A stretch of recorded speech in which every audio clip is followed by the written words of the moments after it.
নিকোশিয়াতে নেমে প্রথমেই যেটা আমার মনে হলো যে এটা কি একটা শহর নাকি এটা পটে আঁকা ছবি।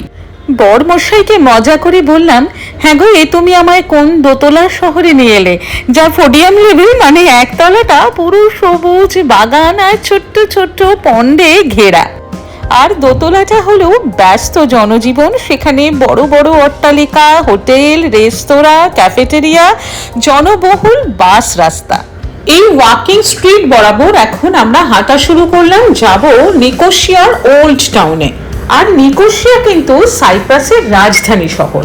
1960 সালের আগে পর্যন্ত সাইপ্রাস কিন্তু ব্রিটিশ শাসনাধীন ছিল। 1960-এ সাইপ্রাস একটি স্বাধীন রাষ্ট্রে রূপান্তরিত হয়। তবে 1974 সাল থেকে এই দেশটি দ্বিধা বিভক্ত হয়।